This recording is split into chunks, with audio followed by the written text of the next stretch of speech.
Hello everyone, welcome to exam quest.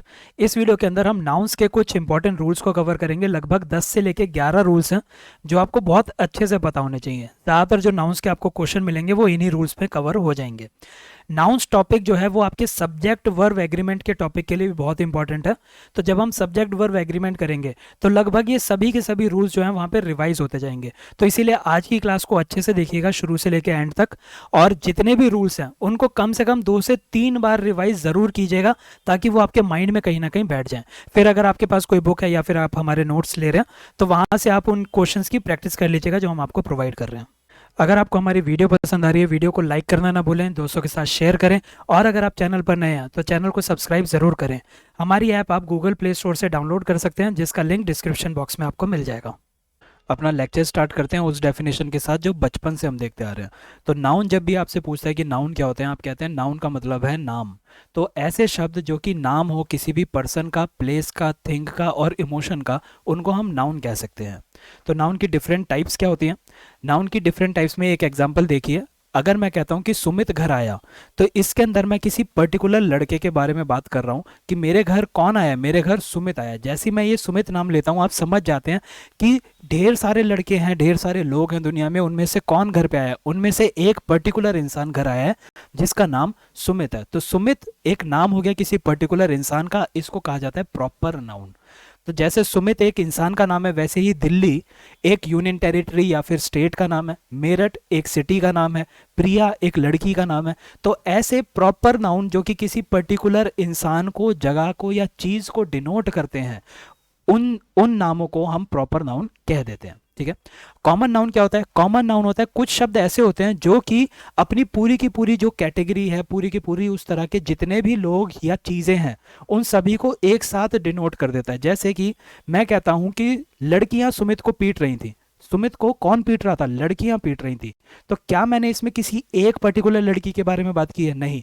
तो ये शब्द मैंने यूज किया है एक पूरी की पूरी काइंड या फिर कैटेगरी के को डिनोट करने के लिए। ठीक है। तो कॉमन नाउन क्या होते हैं? कॉमन नाउन होता है जैसे कि बॉय। बॉय एक ऐसा शब्द है कि दुनिया में मैं किसी भी लड़के के लिए बॉय शब्द का इस्तेमाल कर सकता हूं। ठीक है। तो कॉमन नाउन की डेफिनेशन क्या हो गई कि ये ऐसे शब्द होते हैं जो कि हर एक हर एक पर्सन या फिर चीज जो कि एक ही जैसी है, उन सबको रेफर करने के काम आ जाती है। जैसे जब अगर मैं ऋतिक की बात करूं तो ऋतिक भी बॉय है, सुमित की बात करूं सुमित भी बॉय है, जॉनी लीवर भी बॉय है। तो ये सब के सब सेम टाइप के हैं और मैं एक ही शब्द से इन सभी को रेफर कर सकता हूं। तो अगर मैं कहता हूं कि मैं बुक पढ़ रहा हूं, या फिर मैं दूसरा सेंटेंस देता हूं आपको कि बुक एनलाइटनिंग होती है, बुक एनलाइटनिंग होती है। कौन सी बुक एनलाइटनिंग होती है? तो इसके अंदर मैंने किसी पर्टिकुलर बुक के बारे में बात नहीं किया। मैं ये नहीं कह रहा कि लक्ष्मीकांत एनलाइटनिंग है, जब मैं लक्ष्मीकांत को पढ़ूंगा तभी एनलाइटनमेंट होगी, ऐसा नहीं है। बुक एनलाइटनिंग है, तो हर एक बुक इसके अंदर रेफर हो जाती है। फिर आता है आपका कलेक्टिव नाउन।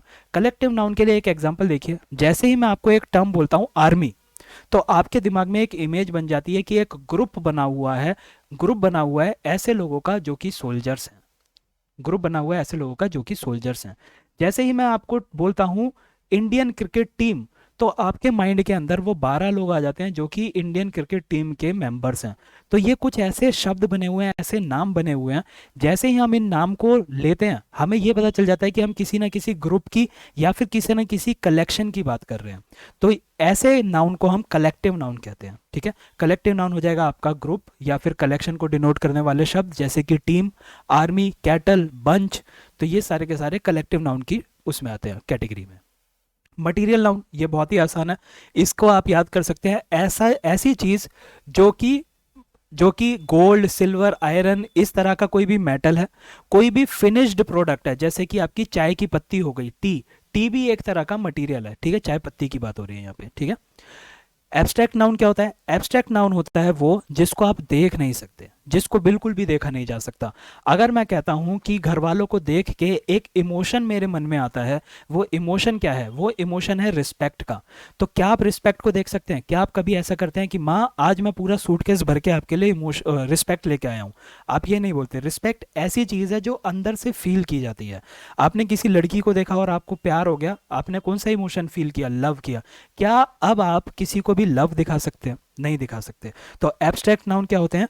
एब्स्ट्रैक्ट नाउन वो चीजें होती हैं जिनको आप देख नहीं सकते, जो कि आपकी फीलिंग क्वालिटी और इमोशन, इन चीज़ों को रेफर करते हैं। आप किस अवस्था में हैं, आप कैसा महसूस कर रहे हैं, वो सारी की सारी चीज़ों को बताने के लिए जो शब्द आप यूज़ करेंगे उनको हम एब्स्ट्रैक्ट नाउन कहते हैं। तो ये हो गई हमारी बुकिश नॉलेज, लेकिन इस बुकिश नॉलेज पे आपको ज़्यादा मदद नहीं मिलेगी। देखिए कुछ तो वर्ड आपको ऐसे होंगे जिनको आप देखते ही समझ जाएंगे कि हाँ ये नाउन का काम कर रहे हैं, ठीक है, तो वहाँ पे आपको कन्फ्यूजन नहीं होगी। मान लीजिए किसी सेंटेंस में कोई शब्द आया और आप कन्फ्यूज हो गए कि क्या ये नाउन है या नहीं, तो वहाँ पे आपको अपने आप से ये 3 सवाल पूछने हैं। ये इसका मैं एक एग्जाम्पल आपको लेके चलता हूँ। एग्जाम्पल क्या है, मोहन केम होम। ये एक हम सेंटेंस लेके चलते हैं कि मोहन घर आया। तो यहाँ पे अगर आपको कंफ्यूजन हो रही है कि क्या मोहन नाउन है या नहीं नाउन, तो आप मोहन को भूल जाइए और आप देखिए केम होम। अगर आपको जवाब चाहिए कि मोहन केम होम, तो आपको क्या सवाल पूछना पड़ेगा, आपको ये सवाल पूछना पड़ेगा कि who came home, who came home. तो मैं आंसर दूंगा मोहन केम होम, ठीक है। Who came home, Mohan came home. ये कब आंसर मिलेगा, जब आप इसके अंदर हु का सवाल पूछेंगे कि कौन आया, कौन घर आया, तो आपने मोहन का जवाब दे दिया। तो यहाँ पे हु आया, हु इन 3 सवालों में आता है, तो आप कह देंगे मोहन जो है वो नाउन है। अब आपको कंफ्यूजन है कि क्या होम जो है, होम नाउन है या नहीं नाउन। तो अब आप सवाल को कैसे मॉडिफाई करेंगे, अब आप सवाल को मॉडिफाई करेंगे, मोहन मोहन केम, मोहन केम वेयर, मोहन कहां पर आया, तो मुझे जवाब देना पड़ेगा मोहन केम होम, ठीक है। Mohan came where, where where क्या इन तीनों में आता है, नहीं आता। तो यहाँ पे आपको क्लियर हो जाएगा कि होम जो है वो नाउन की तरह काम नहीं हो रहा। एक चीज आप याद रखेंगे, जब भी इस एक्सरसाइज में आपका सवाल वेयर से मिले, आपका जो आंसर है वो वेयर से मिले, तो वेयर, वेयर का जो जवाब दे रहा है, यानी कि होम जो है वो वेयर का आंसर दे रहा है ना, तो यहाँ पे होम जो है वो एडवर्ब का काम कर रहा है। किसका काम करेगा, एडवर्ब का काम करेगा, ये आप याद रख सकते हैं। अब इसी चीज को थोड़ा सा और एक्सप्लेन करने के लिए एक और सेंटेंस लेते हैं जो कि इसी के जैसा है। सेंटेंस हम ले लेते हैं, मोहन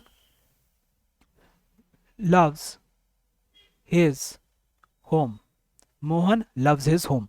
अब यहां पे आपको पता लगाना है मोहन नाउन है या नहीं नाउन, तो आप सेम एक्सरसाइज करेंगे, who loves his home, Mohan loves his home. तो हु से हमें आंसर मिल रहा है, कौन प्यार करता है अपने घर से, मोहन प्यार करता है अपने घर से, तो हु से आंसर मिला और ये हो गया noun.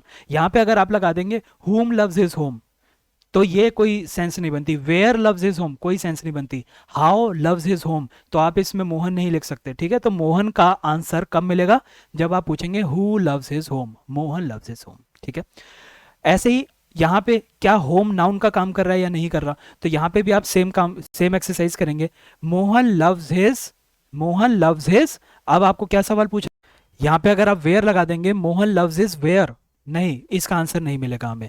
Mohan loves his who, नहीं मिल रहा। मोहन लव्स हिज होम, नहीं मिल रहा आंसर होम। हमें होम आंसर कब मिलेगा, जब हम सवाल पूछेंगे Mohan loves his what, Mohan को अपना क्या पसंद है, मोहन को अपना घर पसंद है, ठीक है। तो व्हाट का आंसर मिल रहा है, व्हाट यहाँ पे आता है, तो यहाँ पे होम जो है वो नाउन की तरह काम कर रहा है, ठीक है। तो आप देख सकते हैं सेम शब्द है, सेम शब्द है, लेकिन उनका इस्तेमाल बदल गया। तो एक जगह पे वो नाउन है और अगली जगह पे वो एडवर्ब है। अब इसी के ही हमें ना कुछ सेंटेंस देख लेते हैं ताकि आपकी प्रैक्टिस हो जाए। 2 मिनट वीडियो पॉज करके ये जो सेंटेंसेस हैं, इन सेंटेंसेस के अंदर आप नाउन्स को मार्क करिए। इन सेंटेंसेस के अंदर ये सारे के सारे जो हैं ये नाउन कहलाए जाएंगे। तो इसी में एक छोटी सी एक्सरसाइज कर लेते हैं, बहुत ही जल्दी करेंगे। अशोका वॉज अ किंग, मैं इसका अगर आंसर चाहिए हो मुझे कि अशोका किंग है, तो मेरे को क्या पूछना पड़ेगा, मेरे को ये पूछना पड़ेगा हु वॉज अ किंग, तो जवाब आएगा Ashoka was a king. Who से रिप्लेस हो रहा है तो अशोका जो है वो आंसर हो जाएगा। फिर उसके बाद Ashoka was a what, Ashoka क्या था, Ashoka was a king, what से रिप्लेस हो रहा है किंग, तो ये भी एक नाउन हो गया। तो अशोका हो गया आपका प्रॉपर नाउन, ये हो गया आपका कॉमन नाउन, ठीक है। फिर always speak the truth, the truth, हमें क्या बोलना चाहिए हमेशा, या फिर always speak what, what what से, तो मैं इसका जवाब दूंगा always speak the truth, always speak what, always speak the truth. तो यहाँ पे भी ये आपका जो है नाउन हो जाएगा। और ये कैसा नाउन है, ट्रुथ एक फीलिंग है कि आप ट्रुथ को सूटकेस में भर के ला सकते हैं, उठा सकते हैं, देख सकते हैं, नहीं देख सकते, तो इसीलिए ये हो जाएगा आपका एब्स्ट्रैक्ट नाउन, ठीक है। फिर आ जाएगा, अच्छा यहीं पे एक चीज और आप नोटिस करेंगे, वो क्या, कि ये एक नाउन है, नाउन के आगे मैंने एक आर्टिकल यूज किया है द। तो यहां पे मैं दोबारा से आपकी रिवीजन करा देता हूं, एक कॉमन नाउन से पहले आपको आर्टिकल लगाना होता है, ठीक है। प्रॉपर नाउन से पहले आपको आर्टिकल नहीं लगाना होता, इसीलिए अशोक से पहले कोई भी आर्टिकल नहीं लगाए। मटेरियल नाउन से पहले कोई भी आर्टिकल नहीं लगता है आपका।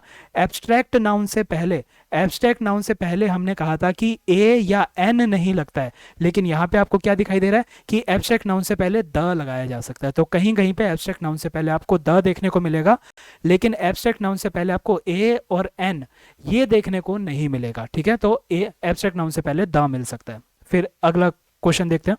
अगला क्या है, we all love honesty. We all love what, हमें क्या हम किससे प्यार करते हैं, वी ऑल लव ऑनेस्टी। तो यहाँ पे व्हाट से रिप्लेस कर सकते हैं, वी ऑल लव व्हाट, तो ऑनेस्टी भी आपका एक नाउन हो जाएगा। कैसा नाउन, ये भी आपका एब्स्ट्रैक्ट नाउन है, और इससे पहले आपको आर्टिकल यहाँ पे नहीं दिख रहा, तो वो सेंटेंस पे डिपेंड करता है। अगला question, the elephant has great strength. ठीक है, तो यहाँ पे हम रिप्लेस करते हैं तो क्या हो जाएगा, what has great strength, what has great strength, elephant has great strength. तो ये आपका नाउन हो गया। ये कैसा नाउन है, ये आपका कॉमन नाउन है।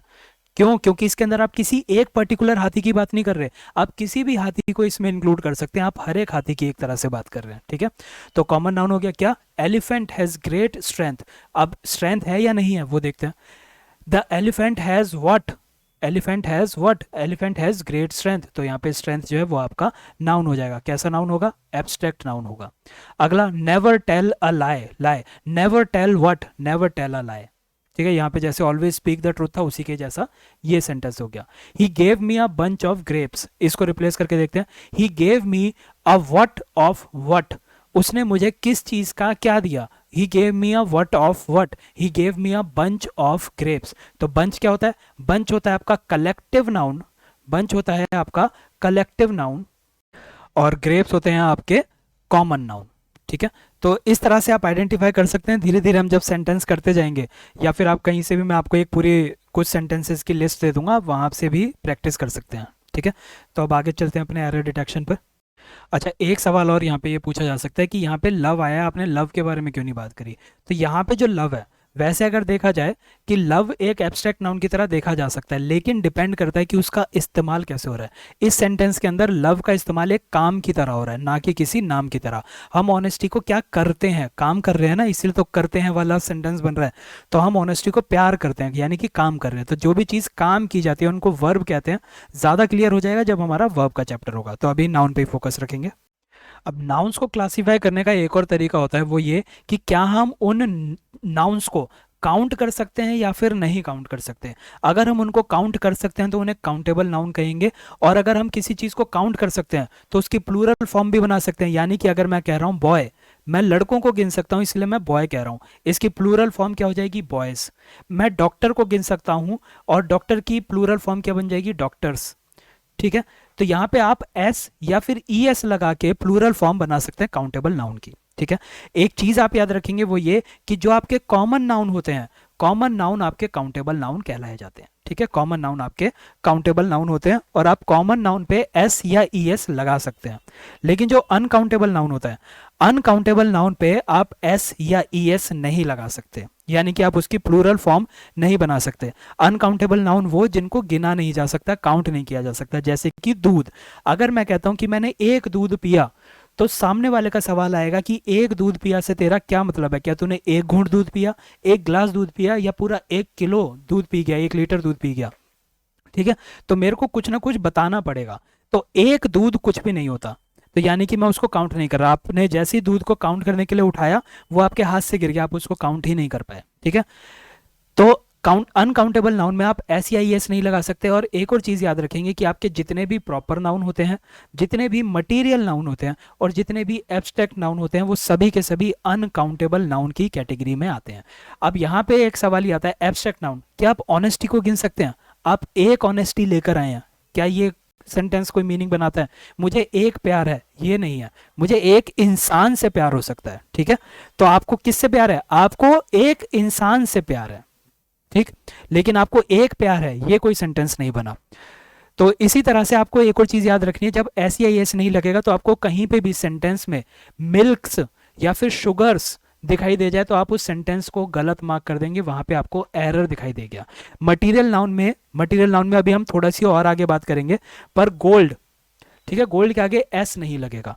कॉपर, कॉपर के आगे एस नहीं लगा होना चाहिए, ठीक है। इसके बारे में अभी हम आगे और बात करेंगे, अभी जनरली याद कर लीजिए कि इनकी आप एस या ई एस वाली फॉर्म नहीं देखेंगे, ठीक है।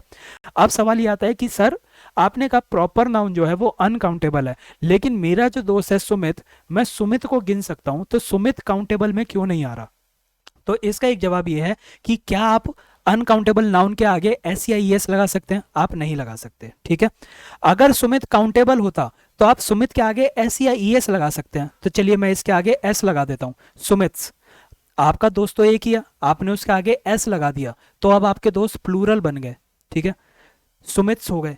तो ये तो सही नहीं लग रहा, आपका तो एक ही पर्टिकुलर दोस्त था ना, तो यानी कि प्रॉपर नाउन के आगे आप एस या ई एस नहीं लगा सकते। आप हमेशा अपने, कोई आपकी मान लीजिए फ्रेंड का नाम सीता है, तो आप उसको सीताज नहीं कहते, ठीक है, आप उसको सीताज नहीं बुलाते, आप उसको प्लूरल नहीं बना सकते, वो तो इकलौती लड़की है, आप उसको दो नहीं कर सकते। तो इसीलिए प्रॉपर नाउन को भी हम अनकाउंटेबल के अंदर ही मानकर चलते हैं, ठीक है। तो ये चीजें आपको याद रखनी है काउंटेबल और अनकाउंटेबल के बारे में। नाउन्स को क्लासिफाई करने के ये दो तरीके और हैं, एक तो जेंडर के बेसिस पर है कि मैस्कुलिन जेंडर होता है, फेमिनिन होता है, न्यूटर होता है, कॉमन होता है। तो इसमें ज़्यादा सवाल नहीं आता, सवाल जो आता है वो फिर आपका कॉमन का आएगा, या फिर थोड़ा जब आप सवाल करेंगे तो उसी सवाल से क्लियर हो जाएगा कि कैसे करना होता है, तो इस पर ज़्यादा टाइम नहीं लगाएंगे। सेम नंबर का है, तो जो भी नाउन आप काउंट कर सकते हैं आप उसका प्लूरल बना सकते हैं, और काउंट करने वाले कौन से होते हैं? वो कॉमन नाउन होते हैं, जो अभी हमने ऊपर देखा। आपका प्रॉपर नाउन, मटेरियल नाउन और एब्स्ट्रैक्ट नाउन जो है वो अनकाउंटेबल होता है। अनकाउंटेबल के साथ आपको एस या ई एस नहीं लगाना होता। तो नंबर वाले में भी प्लूरल में आपको यही चीज़ देखनी है, ठीक है। तो इन सब की मैं आपको कुछ लिस्ट भी प्रोवाइड करूंगा जो आपको देखनी है, और बाकी क्वेश्चन से ही क्लियर हो जाएगा, तो इस पर ज़्यादा टाइम नहीं लगाते। अब सीधा हम रूल्स पर आते हैं कि कौन कौन से रूल्स आपको याद रखने हैं। नाउन्स के लिए अब हमें 10 से 11 रूल्स हैं जिनको याद करना है, जिनको समझना है। तो पहले इन सभी रूल्स को देख लेते हैं, फिर उसके बाद जो हमारा नेक्स्ट लेक्चर आएगा उसके अंदर हम सेंटेंसेस देखेंगे जिसमें हम इन्हीं 11 रूल्स को बार बार ही रिवाइज करेंगे उस सेंटेंस को देख देख के। तो अब ये 11 रूल्स कौन से हैं? पहला रूल ये है कि जो काउंटेबल नाउन्स होते हैं आप उन काउंटेबल नाउन की प्लूरल फॉर्म बना सकते हो, लेकिन आप अनकाउंटेबल फॉर्म की प्लूरल नाउन नहीं बना सकते। सिंपल सा रूल है, पहले भी इसके बारे में डिस्कस किया है हमने। तो इसका मतलब क्या है कि आप बुक अगर है, बुक को आप काउंट कर सकते हैं, लेकिन बुक को काउंट कर सकते हैं और बुक की प्लूरल फॉर्म बना सकते हैं जैसे कि बुक्स। लेकिन मिल्क को आप काउंट नहीं कर सकते। मिल्क जो है वो कभी भी मिल्क्स के नाम से नहीं जाना जाएगा, ठीक है। तो अगर आप कभी 2 ग्लास दूध पिएंगे तो आप 2 ग्लासेस ऑफ मिल्क बोलेंगे, 2 मिल्क्स नहीं बोलेंगे, ठीक है। 2 मिल्क्स करके कुछ भी एग्जिस्ट नहीं करता है। तो जो भी अनकाउंटेबल नाउन है उसकी आपको प्लूरल फॉर्म देखने को नहीं मिलेगी। ये भी मैं आपको ऑलरेडी बता चुका हूं कि जो काउंटेबल नाउन है वो कॉमन नाउन्स होते हैं। तो क्या मैं ये कह सकता हूं कि जो कॉमन नाउन्स हैं, कॉमन नाउन्स की प्लूरल फॉर्म देखने को मिलती है, ठीक है। अनकाउंटेबल नाउन मैंने आपको क्या बताया था कि जो प्रॉपर नाउन होगा, जो मटेरियल नाउन होगा और जो एब्स्ट्रैक्ट नाउन होगा, इनकी आपको प्लूरल फॉर्म देखने को नहीं मिलेगी, ठीक है। यहाँ पे एक चीज और अभी के लिए आप सिर्फ मार्क करके रखिए, जब आगे आएगी तब हम आगे दोबारा देखेंगे कि कुछ मटेरियल नाउन ऐसे होते हैं जिनके आगे आपको एस देखने को मिलेगा, तो आपको वो प्लूरल फॉर्म उनकी देखने को मिलेगी। लेकिन जब भी इन मटेरियल के आगे या फिर सब्सटेंसेस के आगे, सब्सटेंसेस के नाम के आगे आपको एस लगा के मिलता है, तो उसका मतलब ये होता है कि उसका पूरा मीनिंग बदल चुका है, पूरा मीनिंग चेंज हो जाता है। उसका मतलब अब ये नहीं रहा कि हम उस सब्सटेंस की या फिर उस मटेरियल की बात कर रहे हैं, उसका मतलब पूरा बदल जाएगा। जब आगे आएगा तब हम उसके एग्जाम्पल देखेंगे, ठीक है। जैसे जब मैं बात करता हूं आयरन की, तो आयरन का मतलब होता है लोहा, लेकिन अगर मैं इसके आगे एस लगा देता हूं तो इस आयरन का मतलब लोहा नहीं रहता, एस लगाने पे इसका मतलब हो जाता है बेड़ियां, इसका मतलब होता है बेड़ियां। तो ऐसे आपने बहुत सारे फिल्मों में देखा होगा कि कैदियों को पूरे ऐसे बेड़ियों में लेके जाया जाता है जिसमें हाथ पैर सब जंजीरों में बंधे होते हैं। तो ये जो फेटर्स है ये आयरन्स का मतलब होता है। तो अगर सेंटेंस में मतलब बेड़ियां है तो आयरन्स यूज कर सकते हैं, लेकिन अगर सेंटेंस के अंदर आयरन का मतलब लोहा निकल रहा है तो वहां पे कभी भी आपको आयरन्स देखने को नहीं मिलेगा, ठीक है। जब ये आगे आएगा तब हम इस पे और डिस्कस करेंगे। अभी के लिए क्या याद रखना है कि प्रॉपर नाउन हो, मटेरियल नाउन हो, एब्स्ट्रैक्ट नाउन हो, ये सभी अनकाउंटेबल होते हैं और इनकी प्लूरल फॉर्म हमें देखने को नहीं मिलती। जो दूसरा रूल है, अच्छा यहाँ पे मैं ये आपको बता चुका हूँ कि मिल्क के लिए आप क्या यूज करेंगे, 2 ग्लासेस ऑफ मिल्क आप यूज करेंगे, ठीक है, अगर प्लूरल बात करनी है तो। अब कुछ नाउन ऐसे हैं जो कि सिर्फ और सिर्फ प्लूरल फॉर्म में ही यूज होते हैं, ठीक है, प्लूरल फॉर्म में ही यूज होंगे ये। तो ये शब्द कभी भी सिंगुलर फॉर्म में आपको देखने को नहीं मिलेंगे। तो इसके आगे जो आप हेल्पिंग वर्ब लगाएंगे वो हेल्पिंग वर्ब भी प्लूरल हेल्पिंग वर्ब होगी। अब ये प्लूरल हेल्पिंग वर्ब क्या होती है वो हम वर्ब के चैप्टर में देख लेंगे, अभी के लिए सिर्फ इतना याद करिए। एक्चुअली ये जो रूल्स हैं ये सभी रूल्स आपको सब्जेक्ट वर्ब एग्रीमेंट वाले चैप्टर के अंदर दोबारा से देखने और प्रैक्टिस करने हैं, तो ये दोबारा से और याद हो जाएंगे। ठीक है, तो इसको अच्छे से सुनिए आप। कुछ नाउन ऐसे हैं जो कि सिर्फ और सिर्फ प्लूरल में यूज होंगे। इसके लिए कुछ क्लासिफिकेशन है। पहली क्लासिफिकेशन है कुछ इंस्ट्रूमेंट्स। तो कुछ इंस्ट्रूमेंट ऐसे होते हैं जो दो हिस्सों से मिलके बने होते हैं, दो हिस्से जो कि एक जैसे होते हैं। जैसे कि एक लेंस था मेरे पास, मैं एक और लेंस लेके आया, दोनों को जोड़ दिया, अपनी नाक पे रख लिया और वो बन गए मेरे चश्मे, यानी कि स्पेक्टिकल्स। स्पेक्टिकल्स दो हिस्सों से बने, दोनों हिस्से एक जैसे हैं। तो इन इंस्ट्रूमेंट को हमेशा आप प्लूरल की फॉर्म में यूज करेंगे। तो जब कभी आप एक चश्मा खरीदने जाते हैं, जब कभी आप एक चश्मा खरीदने जाते हैं तो आप क्या बोलते हैं? आप बोलते हैं कि आप वन पेयर ऑफ स्पेक्टिकल्स खरीदने गए थे, वन पेयर ऑफ स्पेक्टिकल्स खरीदने गए थे। ठीक है, आप ये नहीं बोलते कि आपने वन स्पेक्टिकल्स खरीदे, आपने वन पेयर ऑफ स्पेक्टिकल्स खरीदे। इसी तरह आपके पास एक चाकू था, फिर आपने दूसरा चाकू लिया, उसको अपने एक्स की फॉर्म में जोड़ दिया, ये बन गई आपकी कैंची, सिजर्स। तो सिजर्स हमेशा प्लूरल ही यूज होगी। ठीक है, तो आप हमेशा बोलते हैं these scissors are very sharp, यानी कि scissors are sharp, are sharp बोलेंगे आप, कभी ये नहीं बोलेंगे सिजर्स इज शार्प। ठीक है, सिजर्स हमेशा प्लूरल फॉर्म में ही यूज की जाती है। ठीक है, इसी तरह जो चिमटा होता है जिससे रोटी सेकी जाती है, चिमटा, ये भी दो चीजों से मिला है, दो एक जैसी चीजों से मिलकर बना है। तो इस चिमटे को भी आप हमेशा प्लूरल की तरह ही यूज करेंगे और इसके आगे हमेशा हमेशा प्लूरल हेल्पिंग वर्ब आएगी। आप हमेशा बोलेंगे टोंग्स आर हॉट। ठीक है, टोंग्स इज हॉट नहीं बोलेंगे, भले ही एक चिमटा है लेकिन आप तब भी उसको आर ही लिखेंगे। तो ये हो गए कुछ इंस्ट्रूमेंट। फिर ऐसी कुछ ड्रेसेस होती हैं, ज्यादातर वो ड्रेसेस जो कि आप बेल्ट के नीचे पहनते हैं, अपनी कमर के नीचे पहनते हैं, जैसे कि आपकी जीन्स। आप कभी भी जीन शब्द का प्रयोग नहीं करेंगे, हमेशा जीन्स बोला जाता है। ठीक है, तो आप कभी एक जीन्स खरीद के लाते हैं तो आप ये नहीं बोलते कि मैंने एक जीन्स खरीदी, आप हमेशा इंग्लिश में बोलेंगे कि आपने वन पेयर ऑफ जीन्स खरीदा है, आपने एक जोड़ा खरीदा है, आपने एक जोड़ी खरीदी है जीन्स की। आप हमेशा एक जोड़ी खरीदते हैं सॉक्स की, आप हमेशा एक जोड़ी खरीदते हैं अपने शॉर्ट्स की। ठीक है, बॉक्सर शॉर्ट्स। तो हमेशा ये प्लूरल फॉर्म में यूज होगा। सिंगुलर जब भी यूज करना है तो आप वन पेयर करके यूज करेंगे इसको। ऐसी कुछ मिसलिनियस शब्द हैं, जैसे कि आप कोई भी चीज बेचते हैं, उसको बेच के जो भी आपको पैसा मिल रहा है उसको आप प्रोसीड्स बोलते हैं। प्रोसीड नहीं बोलेंगे, प्रोसीड नहीं बोलेंगे, प्रोसीड का मतलब होता है आगे चलो, प्रोसीड्स, प्रोसीड्स का मतलब होता है चीजें बेचने के बाद जो पैसा मिला। ठीक है, ऐसी थैंक्स, हमेशा थैंक्स रहता है। अनाल्स, अनाल्स का क्या मतलब होता है? जब भी आप कोई ऑफिशियल रिकॉर्ड बना रहे हैं, आप दिन का पूरा हिसाब किताब लिख रहे हैं, तो उसको अनाल्स भी कहा जाता है। अनाल्स होता है, अनाल नहीं होता। ठीक है, अनाल्स शब्द ही यूज होगा हमेशा। ऐसे ही आपकी टाइडिंग्स होती हैं। टाइडिंग्स का मतलब क्या होता है? न्यूज और इंफॉर्मेशन को आप टाइडिंग्स के नाम से भी जानते हैं। ठीक है, एनवायरन्स, आपके आसपास के एनवायरनमेंट को भी आप एनवायरन्स के नाम से बोल सकते हैं। नुप्टियल्स का मतलब होता है वेडिंग। ठीक है, तो नुप्टियल कुछ नहीं होता, हमेशा नुप्टियल्स शब्द का ही इस्तेमाल होता है। एसेट्स का मतलब होता है पूंजी, तो आपके पास कोई एसेट नहीं है, आपके पास हमेशा एसेट्स होती हैं। आर्म्स का मतलब आपने किसी को कोई भी चीज़ डोनेट कर दी, चाहे वो आपने पैसा डोनेट किया हो या फिर खाना डोनेट किया हो, वो आर्म्स के नाम से जाना जाता है। ईव्स क्या होती हैं? ईव्स आपके बिल्डिंग का एक हिस्सा होता है। आप एक बारी गूगल पे इसको इमेज को सर्च कर लेना, आप समझ जाएंगे कि ईव्स का क्या मतलब होता है। ऐसे ही आप बेलोस और पिंसर्स को भी इमेज सर्च करेंगे तो आप समझ जाएंगे ये क्या चीज़ें होती हैं। ठीक है, तो ये कुछ ऐसे शब्द हैं जो कि हमेशा ही प्लूरल फॉर्म में यूज होंगे। तो अगर ये हमेशा प्लूरल की तरह ही यूज होते हैं तो इसके आगे जो हेल्पिंग वर्ब लगेगी वो हमेशा प्लूरल हेल्पिंग वर्ब लगेगी। ठीक है, तो अभी हमने देखे कुछ ऐसे शब्द जो हमेशा प्लूरल यूज होते हैं। अब कुछ शब्द ऐसे हैं जो हमेशा सिंगुलर यूज होंगे। देखने में ये प्लूरल लगते हैं पर इसका इस्तेमाल सिंगुलर की तरह ही होता है। तो ऐसे कौन से शब्द हैं? Physics, mathematics. तो कुछ सब्जेक्ट ऐसे होते हैं जिनका नाम जो है उस नाम के एंड में आपको एस दिखाई देगा, इसीलिए आप हमेशा सिविक्स बोलते हैं कि मैं सिविक्स पढ़ रहा हूं या पढ़ रही हूं। आप कभी ये नहीं बोलते कि मैं सिविक पढ़ रही हूं, सिविक नहीं यूज करेंगे आप। ठीक है, तो सब्जेक्ट्स के नाम के आगे आपको एस देखने को मिलेगा, लेकिन आप इसको हमेशा सिंगुलर की तरह ट्रीट करेंगे, सिंगुलर शब्द की तरह ट्रीट करेंगे।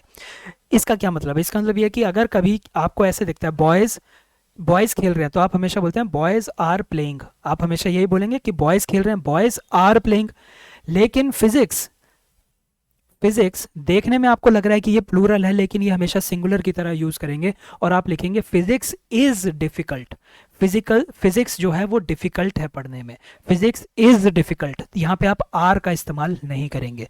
तो इस पूरी टर्म का मतलब क्या है? इस टर्म का मतलब ये है कि कुछ नाउन्स ऐसे हैं जो आप हमेशा ध्यान में रखेंगे, ये ऐसे नाउन हैं जो कि प्लूरल दिखेंगे लेकिन आप इनको हमेशा सिंगुलर की तरह ट्रीट करेंगे। ठीक है।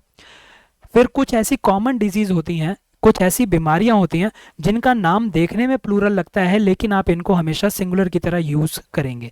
जैसे कि मैं अगर कह देता हूं measles, measles, measles were the cause of his death, of his death. ठीक है, ये मैंने सेंटेंस दिया है, आपने देखा मीजल्स, याद करेंगे कि मीजल्स वो नाउन है जो कि प्लूरल दिखता है लेकिन इसको इस्तेमाल सिंगुलर की तरह करना है।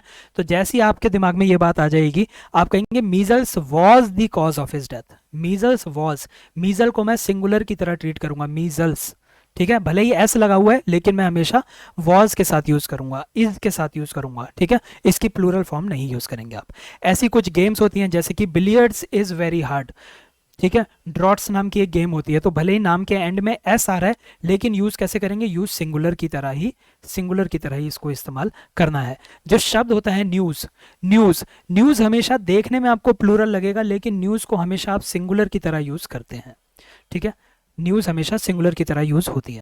न्यूज के लिए आप एक चीज और याद रखेंगे कि जो न्यूज है ये एक अनकाउंटेबल चीज होती है और अनकाउंटेबल चीज के साथ आप ए और एन का इस्तेमाल नहीं करते। तो इसलिए आप कभी भी ये नहीं बोलेंगे कि have got I have got a news for you. आप कभी भी ये नहीं बोलेंगे कि I have got a news, आप हमेशा बोलेंगे I have got news for you. तो न्यूज का ये याद रखना है कि भले ही ये आपको देखने में प्लूरल लगे लेकिन आप इसको सिंगुलर की तरह ट्रीट करेंगे, लेकिन इसके आगे आपको कभी भी अ नहीं लगाना है। ठीक है, तो एक और सेंटेंस हम देख लेते हैं। The news is being shown. ठीक है, द न्यूज इज करेंगे, द न्यूज आर नहीं करेंगे आप। ठीक है, तो ये न्यूज के लिए भी आपको याद रखना है। तो क्या देखना है आपको कि कुछ सब्जेक्ट्स देखने में प्लूरल लगेंगे पर हमेशा सिंगुलर मान के चलना है, कुछ बीमारियां देखने में प्लूरल लगेंगी पर सिंगुलर मानेंगे, कुछ गेम्स देखने में प्लूरल लगेंगी पर आप सिंगुलर मानेंगे, और न्यूज भी आप सिंगुलर लेके चलेंगे पर न्यूज के आगे आप अ नहीं लगाएंगे। ठीक है, फिर कुछ ऐसे नाउन होते हैं जो कि देखने में सिंगुलर हैं पर उनका इस्तेमाल प्लूरल की तरह होता है, यानी कि इसके आगे आपको एस या ई एस देखने को नहीं मिलेगा, लेकिन आप जब भी इसको सेंटेंस में यूज करेंगे तो आप इसके आगे आर वर ऐसे चीजें यूज करेंगे। ठीक है, जैसे पोल्ट्री, पुलिस, पुलिस कभी सिंगुलर नहीं होती, पुलिस हमेशा प्लूरल होती है। जैसे कि the police are patrolling the area, the police are patrolling the area, तो are patrolling, the police is नहीं, भले ही इसके आगे आपको एस नहीं दिख रहा है लेकिन आप हमेशा इसको प्लूरल मान के चलेंगे।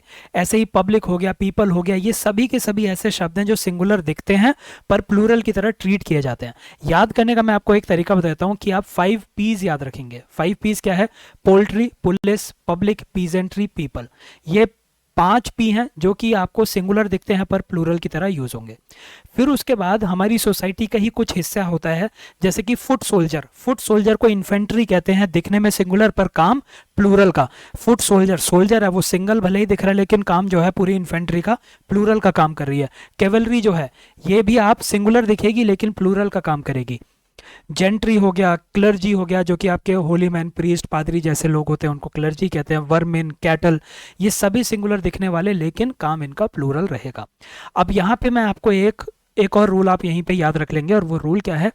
मैंने आपको एक टर्म बताई पीपल, और मैंने कहा कि पीपल हमेशा आपको सिंगुलर दिखेगा पर काम प्लूरल का करेगा, यानी कि हमेशा सिंगुलर दिखेगा, यानी कि आप कभी भी पीपल के आगे एस नहीं लगाएंगे। ये एक तरह से मतलब हुआ इस बात का। तो ये मतलब जनरली ठीक है लेकिन कुछ कंडीशन होती है जहां पे पीपल के आगे आपको एस देखने को मिलेगा, और वो कंडीशन क्या है? जब हम अलग अलग नेशन के लोगों की बात कर रहे हैं। जैसे अगर मैं यूरोप की बात करूं तो यूरोप में ढेर सारे देश हैं, जैसे कि फ्रांस दिखेगा, इटली दिखेगा, स्पेन दिखेगा, जर्मनी दिखेगा, और भी बहुत सारे देश हैं। तो फ्रांस के लोग अलग हैं, स्पेन के अलग हैं, जर्मनी के अलग हैं, अलग अलग देशों के अलग अलग लोग हैं। तो अगर मैं कह दूं कि यूरोप में अलग अलग देशों के अलग अलग लोग मिलते हैं, तो इसको कहने का एक सिंपल तरीका क्या है? यूरोप में ढेर सारे पीपल्स ढेर सारे पीपल्स हैं, मैं इस तरह से भी बोल सकता हूँ। ठीक है, अगर मैं अलग अलग नेशन के अलग अलग लोगों को एक साथ में नहीं बोल रहा हूँ, तो आप कभी भी, अगर मैं अलग अलग लोगों को रेफर नहीं कर रहा हूँ, तो आप कभी भी पीपल्स नहीं लिखेंगे, कभी भी आप पीपल्स नहीं लिखेंगे। लेकिन अगर मैं अलग अलग नेशन के अलग अलग लोगों के बारे में बात कर रहा हूं, तो आप पीपल्स लिख सकते हैं। ठीक है, जैसे कि एग्जांपल के तौर पे the Japanese are hard working people, सिर्फ मैं यहाँ पे जैपनीज लोगों की बात कर रहा हूं, तो इसीलिए पीपल ही रहेगा। लेकिन जब मैं बात करता हूं there are many different peoples in Europe, यानी कि मैंने ये कह दिया यूरोप में डिफरेंट पीपल्स, यानी कि अलग अलग लोगों की, ऐसे अलग अलग लोगों की बात हो रही है जो कि अलग अलग नेशन से बिलोंग करते हैं, तो यहाँ पे पीपल्स यूज किया जा सकता है। तो ये एक पीपल का भी आपको ध्यान में रखना होगा। फिर जो आपके कंपाउंड नाउन होते हैं उनको प्लूरल कैसे करना है, ये वाला रूल आपको जरूर सीखना है, क्योंकि इसके ऊपर आपको क्वेश्चन देखने को मिलता है। पहले हमें देखना है कि कंपाउंड नाउन क्या होते हैं। तो कुछ कुछ नाउन ऐसे होते हैं जो कि दो या दो से ज्यादा शब्दों से मिलके बने हैं, दो या दो से ज्यादा शब्दों से मिले हैं। तो इन दो या दो से ज्यादा शब्दों में एक शब्द आपका प्रिंसिपल होगा, यानी कि जिसका मतलब बहुत ही ज्यादा इंपॉर्टेंट होगा, और इसके साथ कोई और शब्द जुड़ा हुआ है। जैसे कि आप रास्ते पे जा रहे थे और आपके बगल से कोई आदमी निकल के चला गया, तो ऐसे में उस आदमी को कहा जाता है पासर बाय, पासर बाय। तो एक आदमी निकल के गया, आप कहेंगे पासर बाय। अगर ढेर सारे लोग निकल के गए, तो आप उसको क्या कहेंगे, आप उसको कहेंगे पासर बायज। गलत हो गया, पासर बायज कोई भी शब्द नहीं होता, आप ऐसे लोगों को कहेंगे पासर्स बाय। क्या बोलेंगे, पासर्स बाय। तो यहाँ पे एस यहाँ पे लगेगा। तो जो एरर आता है इनमें यही आता है कि एस जो है, एस किसी और के साथ लगना था, उन्होंने कहीं और लगा दिया। जैसे एस वो पासर बायज करके दे देंगे, आप कहेंगे ये तो गलत हो गया, पासर्स बाय होता है।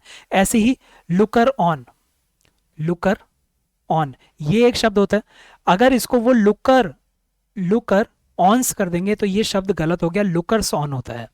इसी तरह कोई एक आदमी है, कोई एक आदमी है जिसकी एक बेटी का एक पति है, ठीक है, उसकी दूसरी बेटी का एक और पति है, और उसकी तीसरी बेटी का एक और पति है। तो यहाँ पे ये इसके तीनों के तीनों दामाद हो गए, तो अपने एक दामाद को वो सन in law बुलाएगा, sun in law. पर अगर उसको ये बोलना है कि ये सभी की सभी मेरे दामाद हैं, तो वो उनको क्या बोलेगा, इनको बोलेगा कि वो सभी उसके सन्स इन लॉ हैं। क्या है, सन्स इन लॉ। तो इन कंपाउंड नाउन में आपको ये दो तीन बार आप पढ़ेंगे ना और सेंटेंस में देखेंगे, आपको ये याद हो जाएंगे। बहुत ज़्यादा नहीं होते, थोड़े से ही होते हैं। ठीक है, मैं कोशिश करूंगा कि इनकी आपको एक लिस्ट दे ही दूं, तो आपको ज़्यादा इधर उधर देखना भी ना पड़े।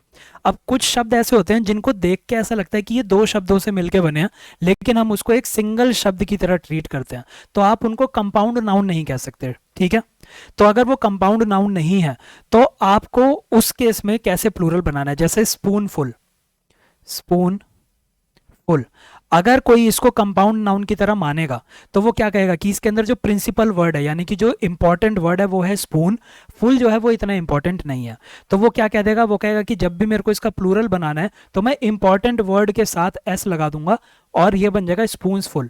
यानी कि जब भी मेरे को स्पून फुल का प्लूरल करना है, मैं स्पून्स फुल कर दूंगा, और ये गलत हो जाएगा। क्यों, क्योंकि स्पून फुल को हम एक सिंगल वर्ड मान के चलते हैं। तो जब हम सिंगल वर्ड मान के चल रहे हैं, तो जब इसको हम प्लूरल बनाएंगे, तो एस कहां पे लगेगा, इस सिंगल वर्ड के एंड में एस लगेगा। ठीक है, तो स्पून फुल के एकदम एंड में आप एस लगा देंगे, हैंड फुल के आप एकदम एंड में एस लगा देंगे, और उससे वो प्लूरल बन जाएगा। ठीक है, तो ये कुछ प्लूरल बनाने के रूल्स थे जिसमें कंपाउंड नाउन के बारे में आपने देखा। इसमें कमांडर इन चीफ सिंगुलर होता है, कमांडर इन चीफ सिंगुलर होता है, पर जब आपको ढेर सारे कमांडर इन चीफ की बात करनी है, तो आप कमांडर्स इन चीफ कर देते हैं। ठीक है, ऐसे ही सन्स इन लॉ होता है, स्टेप सन्स होता है, पासर्स बाय, लुकर्स ऑन, ये सारे होते हैं। अब याद कीजिए, मैंने आपसे कहा था कि जो आपके अनकाउंटेबल हैं, अनकाउंटेबल नाउन कौन कौन से होते हैं, प्रॉपर नाउन, मटीरियल नाउन और एब्स्ट्रैक्ट नाउन। इसमें मैंने कहा था कि जो ये अनकाउंटेबल है, इनके आगे कभी भी आपको एस या ई एस देखने को नहीं मिलेगा।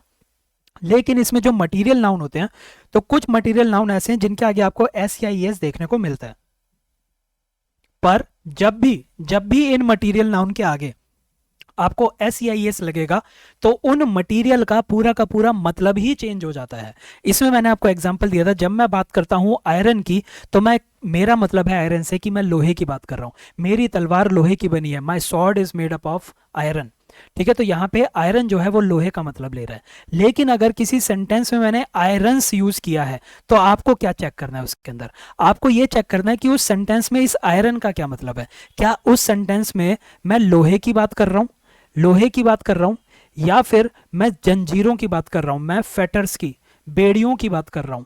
अगर मैं बेड़ियों की बात कर रहा हूं तो आयरन्स यूज करना सही होगा, क्योंकि आयरन्स एक अलग शब्द है जिसका मतलब होता है फेटर्स, ठीक है। लेकिन अगर उस सेंटेंस में आयरन का मतलब लोहा है तो आप कहेंगे कि आयरन्स का इस्तेमाल गलत है और ये सेंटेंस में एरर हो गया है। इसी तरह से जब मैं बात करता हूं टिन की, तो मैं टिन नाम के मटेरियल की, मेटल की, धातु की बात कर रहा हूं, ठीक है। टिन की, टिन सब्सटेंस की बात कर रहा हूं। पर अगर सेंटेंस में मैं कोका कोला के कैन की बात कर रहा हूं कि मेरे पास ढेर सारे कोका कोला के कैन है, ढेर सारे कोका कोला के कैन है, जो टिन कैन में जिसमें हम कोका कोला पीते हैं वो है। अगर मैं कैन की बात कर रहा हूं और तब मैंने कैन्स के लिए टिन्स शब्द का इस्तेमाल किया है, तो वहां पे टिन्स शब्द इस्तेमाल में आएंगे, ठीक है। तो यहां पे क्या हो गया, टिन का मतलब होता है एकदम ही अलग, लेकिन जैसे ही मैं टिन के आगे एस लगा देता हूं तो इसका मतलब हो जाता है कैंस। ऐसे ही वुड, वुड का मतलब है लकड़ी, वुड का मतलब है लकड़ी, लेकिन अगर मैं बात कर रहा हूं वुड्स की तो इसका मतलब हो जाता है जंगल। अगर कॉपर की बात कर रहे हैं तो कॉपर होता है मेटल, ठीक है। लेकिन अगर मैं कॉपर्स की बात करूं तो इसका मतलब है कॉपर के सिक्के, कॉपर के सिक्के। तो यहाँ पे सिक्कों की बात की जा रही है। तो ये कुछ ऐसे मटेरियल होते हैं जिनके आगे अगर हम एस लगा देते हैं तो उनका पूरा का पूरा मतलब चेंज हो जाता है। तो ये आप थोड़ा सा ध्यान में रखेंगे। बस आपको अब सेंटेंस में क्या चेक करना है कि सेंटेंस में जो ये शब्द यूज हो रहा है वो सेंटेंस किसकी बात कर रहा है। अगर सेंटेंस लोहे की बात कर रहा है तो इस सेंटेंस के अंदर कभी भी आयरन्स नहीं आएगा। तो अगर आपको एग्जाम के अंदर आयरन्स दे रखा है लेकिन सेंटेंस लोहे की बात कर रहा है तो आप गलत कर देंगे। इसी तरह अगर बात हो रही है लकड़ियों की, लकड़ियों की बात हो रही है लेकिन सेंटेंस में वुड्स लिखा हुआ है तो आप उसको गलत कर देंगे। पर अगर बात हो रही है जंगलों की, कि जंगल में घना अंधेरा था और उन्होंने जंगलों के लिए वुड्स यूज किया है, तो वो सही होगा, ठीक है।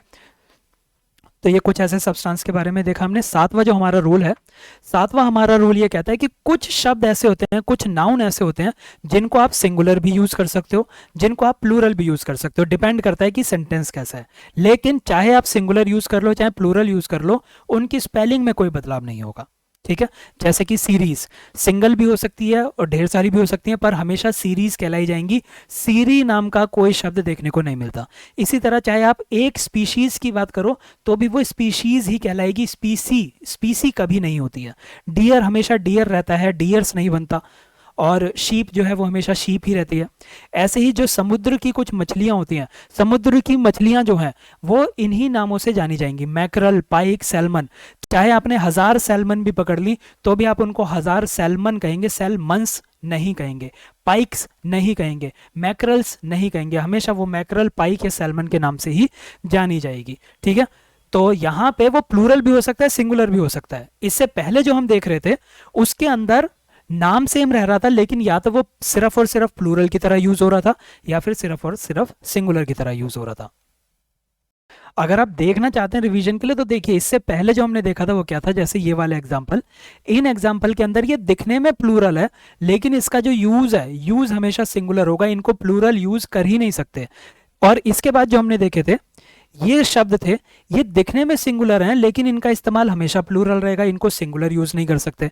अभी जो हम देख रहे हैं रूल, अभी ये वाला जो रूल हम देख रहे हैं, इसके अंदर आप इस्तेमाल या है तो सिंगुलर करें या फिर प्लूरल करें, कोई फर्क नहीं पड़ता, बस स्पेलिंग यही रहेगी। एस या ई एस लगाना नहीं है आपको अलग से, या फिर इस केस में एस या ई एस हटाना नहीं है, ठीक है। तो इनका इस्तेमाल कैसा होगा, सिंगुलर भी और प्लूरल भी, पर हमेशा सीरीज के नाम से ही जानेंगे, इसकी स्पेलिंग में बदलाव नहीं होगा। स्पीशीज सिंगुलर भी रहेगा, प्लूरल भी रहेगा, आप ई एस नहीं हटाएंगे यहां से, ठीक है। तो ये थोड़ा सा डिफरेंस था। अब यूनिट की बात करते हैं, बहुत ही इंपॉर्टेंट है, थोड़ा सा कंफ्यूजिंग है, इसमें कुछ चीज़ें आपको ज़्यादा याद रखनी पड़ेंगी। तो क्या चीज़ होती है यूनिट, जब भी आप किसी चीज़ को मेजर करते हैं तो आपको उसकी यूनिट बतानी होती है। अगर मैं कह दूं कि मेरे पास एक लोहा है, मेरे पास एक लोहा है, आपका दूसरा सवाल होगा एक लोहे से क्या मतलब है, क्या तेरे पास 1 किलो लोहा है। या फिर दूसरी टर्म में देखते हैं, मैं कहता हूं मेरे पास एक गोल्ड है, एक गोल्ड है, तो सामने वाला कहेगा यार तू तो बहुत ही ज्यादा अमीर है। फिर मैं कहूंगा यार 1 मिलीग्राम गोल्ड है मेरे पास तो सिर्फ, तो वो कहेगा अबे गरीब जा तू यहाँ से, ठीक है। वहीं पे कोई दूसरा आदमी आ गया, उसने कहा कि मेरे पास 1 टन गोल्ड है, तो फिर भाई वो तो बहुत ही ज्यादा अमीर हो गया। तो समझ रहे हैं, सिर्फ इस एक शब्द से पूरा का पूरा मतलब बदल गया। तो यूनिट क्या होती है, यूनिट वो चीज होती है जिससे हम चीजों की क्वांटिटी वगैरह का अंदाजा लगाते हैं, उसकी मेजरमेंट करते हैं। अब इससे जुड़े हुए कुछ रूल्स हैं जो कि बहुत ही इंपॉर्टेंट है। तो एग्जाम के अंदर जब आपको यूनिट से जुड़े सवाल मिलेंगे तो आपको कुछ सवाल ऐसे मिलेंगे, यूनिट से जुड़े हुए कुछ सवाल ऐसे मिलेंगे जहां पे न्यूमरल का इस्तेमाल हो रहा है। न्यूमरल का मतलब 1 2 3 4 5 6 ऐसे कर करके कुछ ना कुछ न्यूमरल लिखा होगा और दूसरे में न्यूमरल नहीं लिखा होगा। ठीक है, तो एक तो इस तरह के सवाल मिलेंगे। तो यहाँ पे आपको एक चीज और देखनी है, वो ये कि जो यूनिट है, यूनिट अपने आप में दो तरह की होती है। एक यूनिट वो होती है जिसको ज्यादा एक्सप्लेन करने की जरूरत नहीं है। मैं अगर बोल रहा हूं कि मेरे पास 1 रुपी है तो आप समझ गए कि 1 रुपी से मेरा मतलब क्या है। मेरे पास 1 रुपी है तो इससे मतलब क्या होता है। अगर मैं कहता हूं कि मुझे 2 दिन की, 2 दिन, अगर मैं 2 दिन की बात करता हूं तो जब मैं 2 डेज यूज करता हूं तो आप समझ गए कि दिन से मेरा मतलब क्या है। मेरे को इस दिन को और ज्यादा एक्सप्लेन नहीं करना पड़ेगा। ठीक है, लेकिन कुछ यूनिट ऐसी होती हैं जिनको और एक्सप्लेन करना पड़ता है। मैं कहता हूं कि मेरे पास 1 इंच है, मेरे पास 1 इंच है। आप कहेंगे तेरे पास 1 इंच क्या है? तेरे पास 1 इंच की कोई स्केल है, तेरे पास 1 इंच का लोहा है, तेरे पास 1 इंच की रॉड है। मुझे बता तो सही कि इस 1 इंच के आगे क्या है। इस 1 इंच ये 1 इंच तेरे पास किस चीज का है, तेरे को ये बताना पड़ेगा। तो ये कुछ यूनिट ऐसी हैं जिनको एक्सप्लेन करना पड़ता है, कुछ यूनिट ऐसी हैं जिनको एक्सप्लेन नहीं करना पड़ता। तो जिनको आगे एक्सप्लेन नहीं करना पड़ रहा उनके आगे आप एस या ई एस लगा सकते हैं। ठीक है, जिनको आगे एक्सप्लेन करने की जरूरत पड़ती है उनके यहाँ जनरली आपको एस या ई एस नहीं लगाना होता। ठीक है, ये आपको याद रखना है। अभी इनके रूल्स देख लेते हैं हम। पहले हम देखेंगे तब जब न्यूमरल यूज हो रहा है, यानी कि 1 2 3 4 आपको सेंटेंस में देखने को मिलेगा। तो इस टाइप में आपका जो पहली टाइप है, इसके अंदर हम वो सेंटेंसेस देख रहे हैं जहाँ पे न्यूमरल भी आएगा, न्यूमरल भी आपको देखने को मिलेगा। प्लस में हम वो यूनिट यूज करेंगे जो कि सेल्फ एक्सप्लेनेटरी है। सेल्फ एक्सप्लेनेटरी यूनिट के कुछ ही एग्जांपल्स हैं जो कि आप अपने मन में रखेंगे: rupee, dollar, day, week, month, year. तो सेल्फ एक्सप्लेनेटरी का मतलब ये है कि इनके आगे आप एस या ई एस लगा सकते हैं अपने सेंटेंस के अकॉर्डिंग। ठीक है, तो अब मैं एक एग्जाम्पल लेता हूँ। आई हैव 1 रुपी, मेरे पास 1 रुपया है। आई हैव 1 रुपी, मेरे पास 1 रुपया है। तो इसके अंदर आपको एस या यस नहीं लगाना क्योंकि आपके पास 1 रुपया और 1 रुपया सिंगुलर होता है। पर अगर मैं कहता हूं आई हैव 2 रुपीज, अब आपको इसके आगे एस लगाना पड़ेगा क्योंकि सिंगुलर नहीं है, अब ये प्लूरल हो चुका है और प्लूरल करने के लिए आपको इसको एस लगाना पड़ेगा। ये जो यूनिट है ये अपने आप में सेल्फ एक्सप्लेनेटरी है, इसलिए इसके आगे एस या एस लगा सकते हैं। तो हो गया आई हैव 2 रुपीज। ऐसे ही I have 3 rupees, I have 4 rupees. ठीक है, तो यहाँ पे इस तरह से सेंटेंस बन जाएंगे। तो ये सेंटेंस का एक एग्जाम्पल है जो कि आप 2 3 बार पढ़ेंगे। I have 5 rupees. अब यहाँ पे एक और चीज मैं आपको बताना चाहूंगा। हिंदी में आप एक बात सुनिए, एक सेंटेंस सुनिए। मैं कहता हूं मेरे पास 5 रुपए हैं, मेरे पास 5 रुपए हैं। तो इसका सेंटेंस बनता है आई हैव 5 रुपीज, मेरे पास 5 रुपये हैं।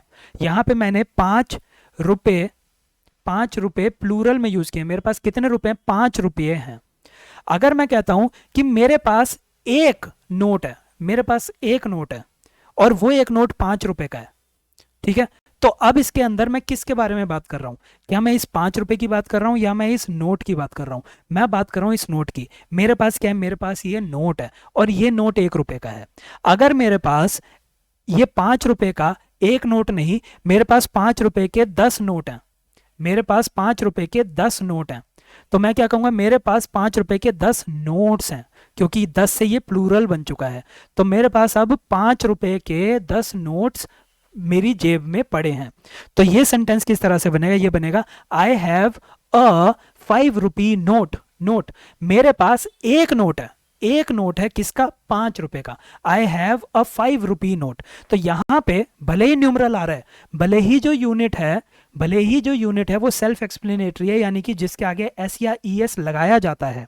ठीक है, तो 5 रुपीज नहीं करेंगे हम तब भी इसको। क्यों नहीं कर रहे 5 रुपीज इसको?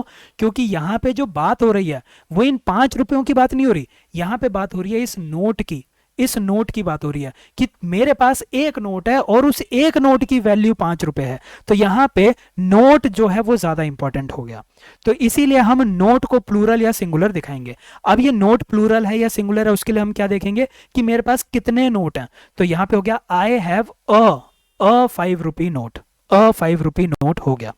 ठीक है, तो यहां पे आप एक अ से मतलब हो गया सिंगुलर है तो इसलिए आप नोट करेंगे। पर अगर मेरे पास ये एक से ज्यादा नोट होते तो मैं नोट्स लिखता। अगला सेंटेंस देखिए, आई हैव 2 5 रुपी नोट्स।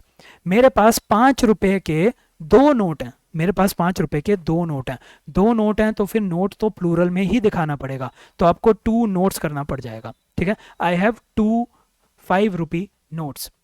ठीक है, अब देखो ये मैं जो आपसे कह रहा हूं कि इसके अंदर नोट जो है वो ज़्यादा इंपॉर्टेंट है, इसको आप कैसे पहचान सकते हैं? तो उसके लिए मैं एक छोटा सा काम कर देता हूं, और वो छोटा काम क्या है, मैं इसके अंदर 5 रुपए को ढक देता हूं, मैं इसको 5 रुपए ढक देता हूं। अब ये सेंटेंस पढ़िए आप, आई हैव अ नोट। क्या ये सेंटेंस मतलब बनाता है? बिल्कुल, इससे पूरा मतलब बन रहा है आई हैव अ नोट, मेरे पास एक नोट है। ठीक है, अब मैं इस नोट की ही क्वालिटी एक तरह से यहां पे आपको बता देता हूं कि वो नोट कैसा है। वो नोट 5 रुपए का है। ठीक, तो आप समझ गए। तो इस तरह से आप याद कर सकते हैं। यहां पे देखिए, यहां पे मैंने ये छुपा दिए। अब पढ़िए आप, आई हैव 2 नोट्स।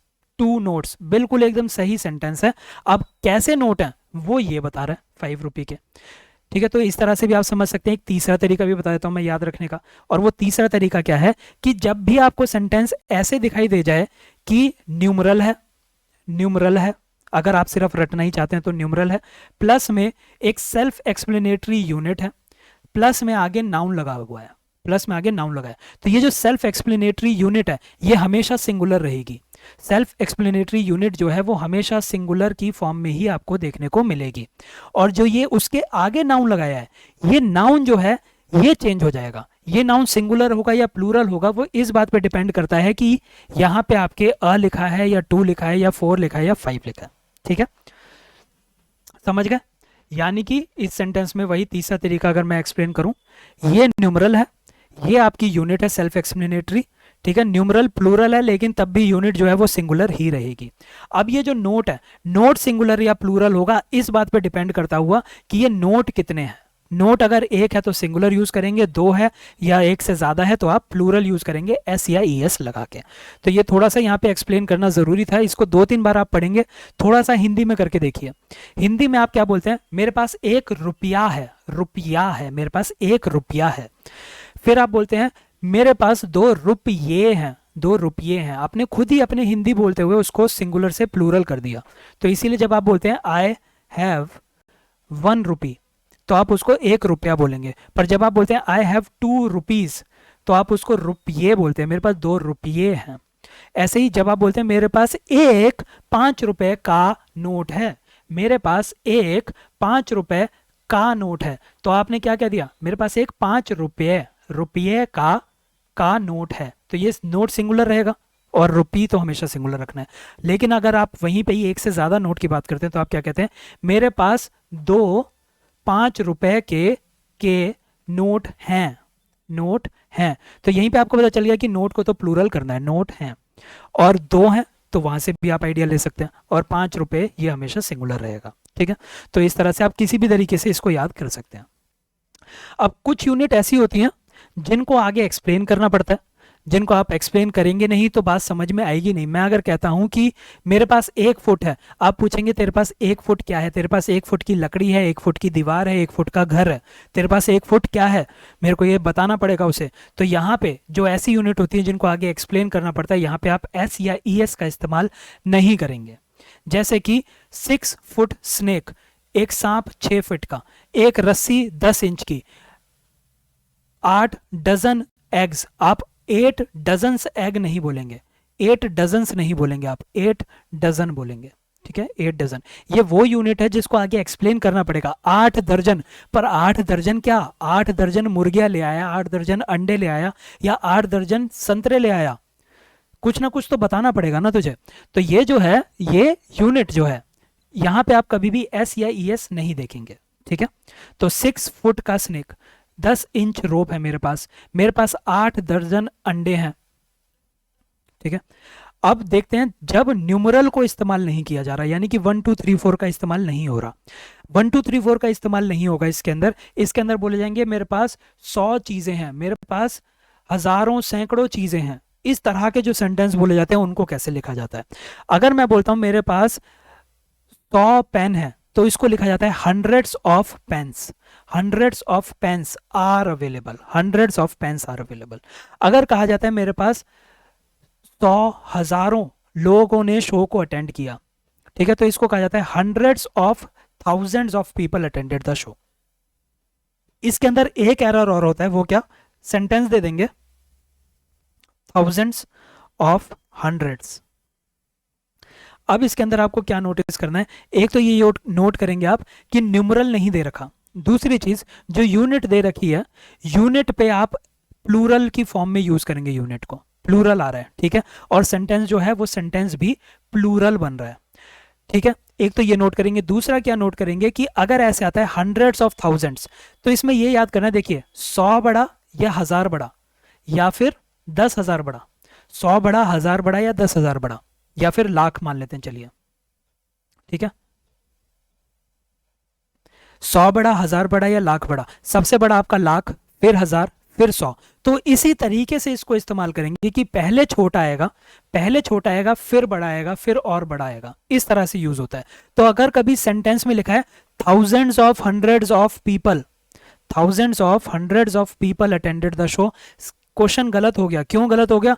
क्योंकि पहले बड़ा लिख दिया और फिर छोटा लिखा है। ये नहीं करना है, पहले हमेशा छोटा आएगा और फिर बड़ा आएगा। तो ये कुछ रूल्स हैं जो कि आपको पता होने चाहिए यूनिट से जुड़े हुए। अब हम फ्रैक्शन देखते हैं।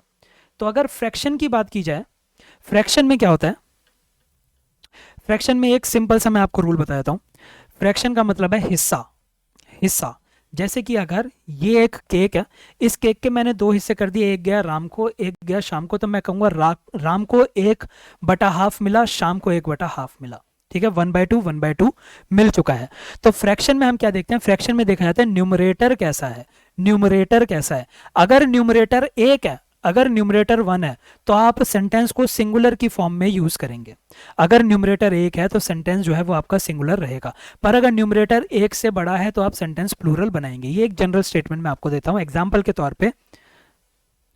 हमेशा 1/3, न्यूमरेटर क्या है, न्यूमरेटर 1 है, तो आप इसको सिंगुलर बनाएंगे। न्यूमरेटर 1 है तो सिंगुलर, तो 1/3 इज 1/5, 1/5 इज, लेकिन न्यूमरेटर 1 से बड़ा कर दिया, 5/3 कर दिया, तो आप इसको कहेंगे 5/3 आर।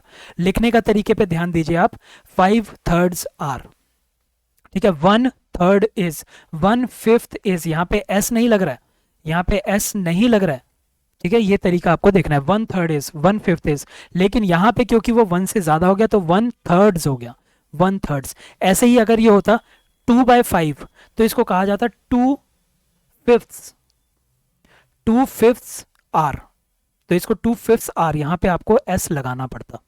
न्यूमरल में ये चीज आप ध्यान रखेंगे, जैसे कि 2/3 आर, 2/3 आर। अब एक तरीका आपको ये भी दिया जा सकता है सेंटेंस के अंदर, 1 2/3 करके दिया जाता है। इसको कैसे लिखते हैं, इसको लिखते हैं 1 1 एंड 2/3 आर, 1 एंड 2/3 आर। 1 को आप अलग से लिखेंगे और 2/3 को आप अलग से लिखेंगे। 3 1/2 को कैसे लिखेंगे, 3 को आपने अलग से लिख दिया, 3 एंड 1/3.5, ठीक है, क्योंकि 1/2 है, इसको हाफ लिख सकते हैं, 3.5 डेज। इस तरह से इन चीजों को लिखा जा सकता है। अब इसके अंदर एक अनकाउंटेबल चीज के बारे में आपको जानना है। मैंने आपसे कहा कि जब फ्रैक्शन में न्यूमरेटर जो है वो 1 से बड़ा है तो आप उसको प्लूरल की तरह लेके चलेंगे। यानी कि अगर 2/3 है तो आप इसको लिखेंगे 2/3 आर, 2/3 आर, इस तरह से लिखा जाएगा, है ना, 2/3 आर। लेकिन अगर बात हो रही है किसी अनकाउंटेबल चीज की तो आपको सेंटेंस को थोड़ा ढंग से पढ़ना होगा, क्योंकि वहां पे उसको सिंगुलर में यूज किया जा सकता है। कैसे? अगर मैं सेंटेंस बोलता हूं 2/3 of the milk has been consumed, has क्या होता है, हैज एक सिंगुलर चीज को दर्शाता है, तो 2/3 ऑफ द मिल्क, अनकाउंटेबल का, अनकाउंटेबल में अगर आपने 2/3 दूध पी भी लिया है तो भी आप उसको आगे सिंगुलर रखेंगे। तो ये थोड़ा सा आपको ध्यान रखना है कि अनकाउंटेबल में सिंगुलर किया जाता है। अब एक चीज और, अगर मैं न्यूमरल यूज किया, यूनिट यूज किया, और मैंने इस पे जो भी काम किया है वो काम एक सिंगल चीज में हो चुका है, सिंगल तरीके से हो चुका है, यानी कि ये जो काम है ये काम जुड़ा हुआ था, यूनाइटेड था, इनके बीच में कोई भी वो डिवीजन नहीं था, तो हम इज यूज करते हैं। जैसे कि एग्जाम्पल देखिए, एग्जाम्पल से ज्यादा समझ में आएगा। जैसे कि 10 किलोमीटर का डिस्टेंस मैंने बस से ट्रेवल किया, 10 किलोमीटर का डिस्टेंस मैंने बस से ट्रेवल किया, यानी कि पूरा का पूरा ये जो डिस्टेंस है, पूरी की पूरी जो ये मेजरमेंट हमने ली है, इस मेजरमेंट को मैंने एक ही साथ कर दिया, यानी कि इसके बीच में कोई भी डिवीजन नहीं थी, ये यूनाइटेड हुआ है काम। तो 10 किलोमीटर का डिस्टेंस मैंने बस से कवर कर दिया, तो मैं इसको ये बोलूंगा 10 किलोमीटर्स इज कवर्ड बाय बस। पर अगर मैं कहूं कि 10 किलोमीटर का डिस्टेंस में मैंने कुछ हिस्सा बस से किया, कुछ हिस्सा मैंने पैदल चल के किया, तो यहाँ पे ये जो 10 किलोमीटर की मेजरमेंट है इसमें हो गई है डिवीजन। तो जब डिवीजन हो जाती है तो हम प्लूरल यूज करते हैं, जैसे कि 10 किलोमीटर्स आर कवर्ड बाय बस एंड ऑन फुट। तो अगर आपको सेंटेंस के अंदर दिखाई दे रहा है कि हाँ न्यूमरल है, यूनिट है, सब कुछ ठीक चल रहा है, लेकिन वो जो यूनिट और या मेजरमेंट है, ये मेजरमेंट है जो पूरी की पूरी, ये मेजरमेंट टूटी हुई है, तो आप उसको प्लूरल रखेंगे। अगर वो मेजरमेंट जुड़ी हुई है तो फिर आप उसको सिंगुलर रखेंगे। तो भले ही यहाँ पे 10 किलोमीटर्स ही यूज होगा, यहाँ पे इस्तेमाल 10 किलोमीटर्स का ही होगा, लेकिन इसके आगे जो हेल्पिंग वर्ब आएगी वो सिंगुलर रहेगी। सब्जेक्ट वर्ब एग्रीमेंट के अंदर भी हमें देखना है दोबारा से। अब कुछ नाउन्स इस तरह से यूज होते हैं कि एक नाउन का इस्तेमाल हुआ, फिर प्रपोजिशन का इस्तेमाल हुआ, फिर एक और नाउन का इस्तेमाल हुआ। तो यहाँ पे वो कैसे देते हैं, यहाँ पे वो दे देंगे आपको सेंटेंस में वर्ड्स फॉर वर्ड्स लिखा हुआ दे देंगे। आप वहीं पे ही समझ जाएंगे कि एक नाउन दूसरा नाउन, बीच में हमने प्रपोजिशन से जोड़ा हुआ है, तो यहाँ पे ये कभी भी प्लूरल नहीं होगा। यहाँ पे कभी भी ये प्लूरल नहीं होता, ये हमेशा सिंगुलर रहता है। तो हमेशा क्या कहा जाएगा, वर्ड फॉर वर्ड। मैंने वर्ड फॉर वर्ड उसकी कॉपी में से आंसर टीप लिया। मैन आफ्टर मैन, कभी भी आपको मैन आफ्टर मैन देखने को नहीं मिलेगा। मैन आफ्टर मैन अगर कहीं पे है तो आप उसको गलत कर देंगे, ये हमेशा मैन आफ्टर मैन रहेगा। Day by day, days by day नहीं होगा, डेज बाय डेज नहीं होता, हमेशा डे बाय डे। ऐसी डे आफ्टर डे, रो आफ्टर रो, ये हमेशा सिंगुलर रखेंगे आप, कभी इसको प्लूरल नहीं करेंगे। फिर अब कुछ, ये भी एक इंपॉर्टेंट रूल है जिसके ऊपर क्वेश्चन देखने को मिल जाता है। इसमें दो जगह पे एरर देखने को मिलता है। जैसे आपको किसी भी सेंटेंस के अंदर वन ऑफ द दिखाई दे जाए, आपको दो जगह देखनी है। कौन सी दो जगह देखेंगे आप, जैसे ही आपको सेंटेंस में वन ऑफ द दिखाई देगा आप ढूंढेंगे नाउन। आप देखेंगे नाउन कैसा है, नाउन यहाँ पे प्लूरल होना चाहिए। नाउन कैसा होना चाहिए, प्लूरल नाउन होना चाहिए, ठीक है। तो अगर मैं बात कर रहा हूं one of the books, one of the books, one of the books, तो ये नाउन कैसा हो गया, प्लूरल हो गया, तो ये ठीक है। अब दूसरी चीज क्या चेक करेंगे कि इसके आगे जो हेल्पिंग वर्ब यूज हो रही है वो कैसी है। इसके आगे जो भी हेल्पिंग वर्ब यूज होगी वो सिंगुलर होनी चाहिए। जैसे कि one of the books is lying there, one of the books is lying there, ढेर सारी बुक में से एक बुक वहां पर पड़ी है। तो यहां पे हम किसकी बात कर रहे हैं, हम वन के ऊपर ज्यादा स्ट्रेस दे रहे हैं, इसीलिए वन इज होगा। तो हम क्या कह रहे हैं कि ये ढेर सारी बुक्स हैं, ढेर सारी किताबें हैं, ये ढेर सारी किताबें हैं, और एक किताब जो है यहाँ पे पड़ी है, इस जगह पे एक किताब पड़ी है। तो हम क्या कह रहे हैं कि इतनी सारी किताबों में से एक किताब, इतनी सारी किताबों में से एक किताब उधर पड़ी है। तो हम क्या बोल देंगे, one of the books is lying there, ठीक है। तो हमेशा बुक्स आएगा, नाउन जो है वो हमेशा प्लूरल आएगा, लेकिन उसके बाद जो हेल्पिंग वर्ब आएगी वो हमेशा सिंगुलर आएगी। One of the problems is this, ठीक है, one of the problems is this, यानी कि प्रॉब्लम ढेर सारी हैं, लेकिन मैं अभी किसके बारे में बात कर रहा हूं, मैं उन ढेर सारी प्रॉब्लम में से किसी एक प्रॉब्लम के बारे में बात कर रहा हूं। तो one of the problems is, यहां पे जैसे ही आपको सेंटेंस में वन ऑफ द दिखाई दे जाए तो चांसेस है कि आपको दो ही जगह पे एरर मिलेंगे। एक एरर आपको चेक करना है कि नाउन जो है, नाउन प्लूरल होना चाहिए, और जो उसके आगे हेल्पिंग वर्ब लग रही है वो सिंगुलर होनी चाहिए। जैसे कि one of the boys, one of the boys is from Chennai, Chennai, यानी कि ढेर सारे लड़के हैं, लेकिन अभी मैं उस एक लड़के के बारे में बात कर रहा हूं जो कि चेन्नई से है। One of the boys is from Chennai. तो यहां पे क्या कंफ्यूजन हो जाती है, कंफ्यूजन ये हो जाती है कि सेंटेंस में आप देखते हैं one of the boys, one of the boys are from something something कुछ भी, ठीक है।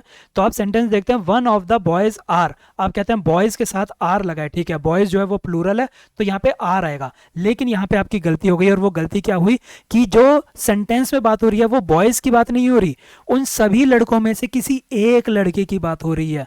तो यहाँ पे इज आना चाहिए। तो one of the boys is, one of the knives, one of the knives is very sharp, ढेर सारे चाकुओं में से मैं एक चाकू की बात कर रहा हूं कि ये जो चाकू है, ये चाकू बहुत ही ज्यादा शार्प है। One of the knives is very sharp. तो यहाँ पे प्लूरल रखेंगे, लेकिन यहाँ पे आपको सिंगुलर हेल्पिंग वर्ब यूज करनी है। सब्जेक्ट वर्ब एग्रीमेंट में इसके ऊपर दोबारा से बात होगी, लेकिन आप इसको याद रखेंगे तब तक, ठीक है। ऐसे ही कुछ और भी तरीके होते हैं जो आपको याद रखने, वो क्या, जब भी आपको वन ऑफ द दिखाई जाए, ईच ऑफ द दिखाई दे, ईदर ऑफ द दिखाई दे, neither of the, none of the, any of the, जब भी आपको ऐसा कोई भी सेंटेंस दिखाई दे, तो यहाँ पे जो नाउन है वो हमेशा आपको प्लूरल रखनी है। कैसी रखेंगे आप? हमेशा प्लूरल रखेंगे यहाँ पे नाउन को, ठीक है। अभी जब सब्जेक्ट वर्ब एग्रीमेंट करेंगे ये सब रिपीट होगा, क्योंकि ये बहुत ही इंपॉर्टेंट टॉपिक है।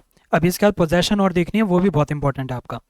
फिर ये तो सब हो गए। अगर मोस्ट दे रखा है या फिर ऑल दे रखा है, most of the, all of the, तो इसमें आपको ये चेक करना है कि कैसे नाउन की बात हो रही है।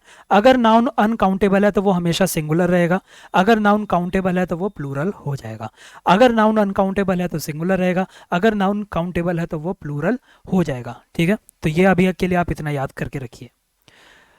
अब हमें देखना है सबसे इंपॉर्टेंट रूल पोजेशन का। पोजेशन का मतलब होता है ऐसे शब्द जो कि ओनरशिप दिखाएं। इन शब्दों को पढ़ने के बाद मुझे ये पता चल जाता है कि किसी चीज, मतलब ये किसी से बिलोंग करती है। जैसे कि अगर मैं बात करता हूं my, this is my pencil, तो मुझे पता है कि ये पेंसिल किसकी है, ये मेरी पेंसिल है। दिस इज आवर होम, ये हमारा घर है। दिस इज योर बुक, ये तुम्हारी बुक है। किसकी बुक? तुम्हारी book. This is his pencil, ये किसकी पेंसिल है? ये उसकी पेंसिल है, उस लड़के की पेंसिल है। दिस इज हर पेंसिल, तो ये किसकी पेंसिल है? ये उस लड़की की पेंसिल है। तो इस तरह से कुछ शब्द ऐसे होते हैं जिन शब्दों को देखते ही पता चल जाता है कि ये किसकी, किससे बिलोंग करती हैं ये चीजें, ठीक है। तो इसी के अंदर ये शब्द आप याद रखेंगे, इट्स। इट्स जो है ये पोजेशन दिखाता है। एक आपको कंफ्यूज करने के लिए इस इट्स की जगह पोजेशन के टाइम पे ये यूज किया होगा, तो ये पोजेशन नहीं दिखाता।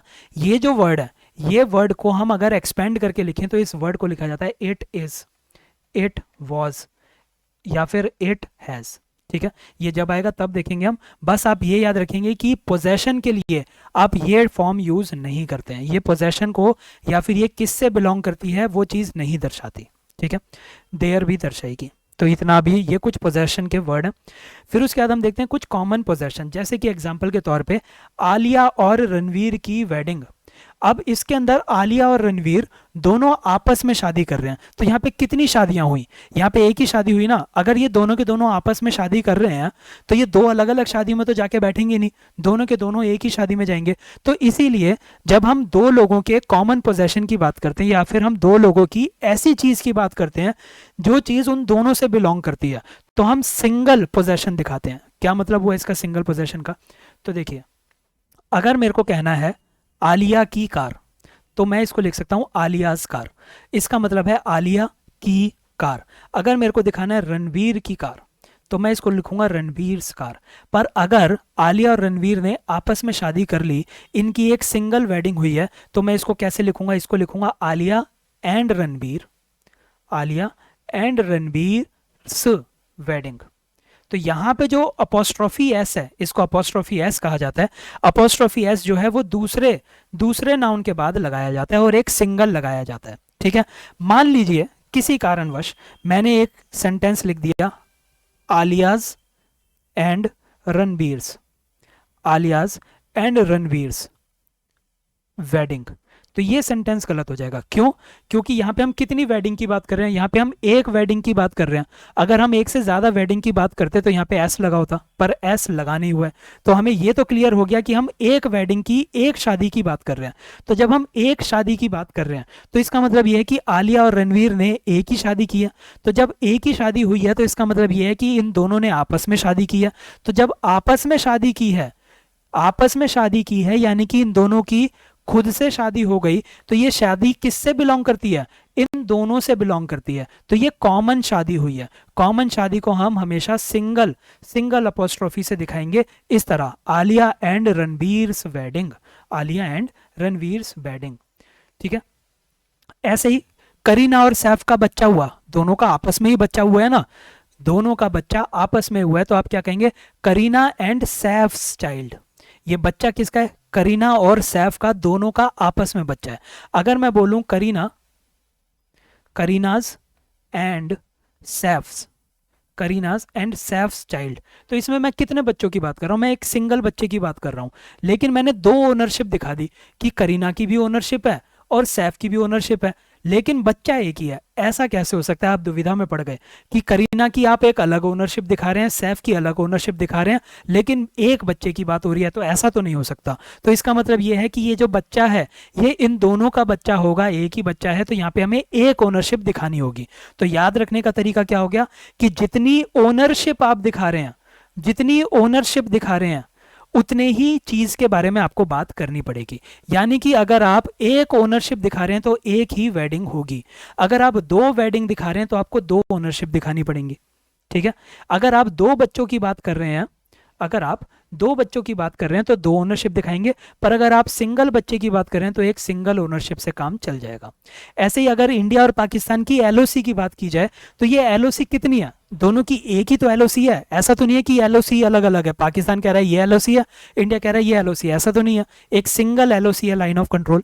तो इंडिया और पाकिस्तान की सिंगल एलओसी है, तो एक चीज के बारे में बात हो रही है तो एक ही अपोस्ट्रोफी एस यहाँ पे देखने को मिलेगा। तो इनको कहा जाता है कॉमन पोजेशन। ठीक है, अगर मान लीजिए आलिया और रणवीर ने एक सिंगल कार खरीदी है, एक ही कार खरीदी है और उनके ओनर ये दोनों है, तो उसको लिखा जाएगा Alia and Ranbir's car, Alia and Ranbir's car. लेकिन अगर दोनों ने अलग अलग गाड़ियां खरीदी हैं तो कहा जाएगा Alia's and Ranbir's, Alia's and Ranbir's cars, cars, cars plural करना पड़ेगा उसको। ठीक है, तो ये बहुत ही इंपॉर्टेंट वो है। अब सेपरेट पोजेशन देख लेते हैं, जैसे कि Sumit and vivax wedding, Sumit and vivax wedding, यहाँ पे ये कुछ नहीं है। ठीक है, सुमित और विवेक की शादी हुई, भाई लड़के लड़के की शादी अभी तक लीगल नहीं हुई है, 377 हटा, इसका मतलब ये नहीं कि आप शादी लीगली कर सकते हैं। ठीक है, तो सुमित एंड विवेक्स वेडिंग, तो ये सेंटेंस अपने आप में ही गलत हो गया। ठीक, पर आप चेक कैसे करेंगे? आप कैसे चेक कर सकते हैं कि एक सिंगल वेडिंग की बात हो रही है, दोनों के दोनों लड़के लड़के आपस में वेडिंग नहीं कर सकते, तो फिर गलत हो गया। तो यहाँ पे हमें वेडिंग को प्लूरल करना पड़ेगा। ठीक है, वेडिंग को प्लूरल करना पड़ेगा और इन दोनों की ओनरशिप दिखानी पड़ेगी। तो सेंटेंस, करेक्ट सेंटेंस क्या हो जाएगा? सुमित्स एंड विवेक्स वेडिंग, वेडिंग्स।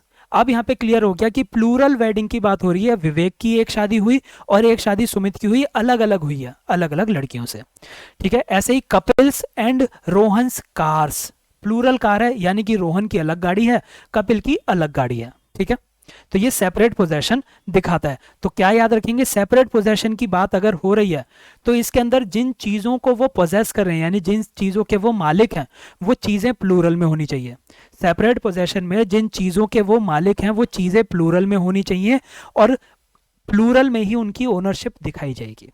ठीक है, कॉमन पोजेशन के अंदर, कॉमन पोजेशन के अंदर जिस चीज के वो मालिक हैं या जो चीज उनसे बिलोंग करती है वो चीज सिंगुलर होगी, सिंगुलर होगी और एक ही पोजेशन दिखाई जाएगी, सिंगुलर होगी और एक ही पोजेशन दिखाई जाएगी। वेडिंग सिंगुलर है, एक पोजेशन दिखाई है, यहाँ पे पोजेशन नहीं दिखाई। पोजेशन किससे दिखाते हैं? अपोस्ट्रोफी एस से दिखाते हैं। ठीक है, अब ये जो अपोस्ट्रोफी एस से दिखाते हैं हम, अपोस्ट्रोफी से एस से जो हम पोजेशन दिखाते हैं वो दिखाई जाती है सिर्फ लिविंग चीजों के लिए। लिविंग चीजों की पोजेशन दिखाने के लिए हम अपोस्ट्रोफी एस लगा सकते हैं, जैसे कि राम्स, राम्स कार, सीताज, सीताज बैंगल्स। ठीक है, तो हमने क्या कर दिया, सीता का पोजेशन है यहाँ पे चूड़ियों के ऊपर, राम की गाड़ी है। ठीक, ये लिविंग चीजों के लिए। हम नॉन लिविंग चीजों के लिए अपोस्ट्रोफी एस नहीं लगाते। फिर से एक बारी, नॉन लिविंग चीजों के लिए अपोस्ट्रोफी एस का इस्तेमाल नहीं करते। उसमें हम क्या करते हैं, उसमें हम ऐसे लिखते हैं, कार के पहिए, तो हम उसको लिखते हैं टायर्स ऑफ कार। कार के पहिए कैसे लिखेंगे? Tyres of car.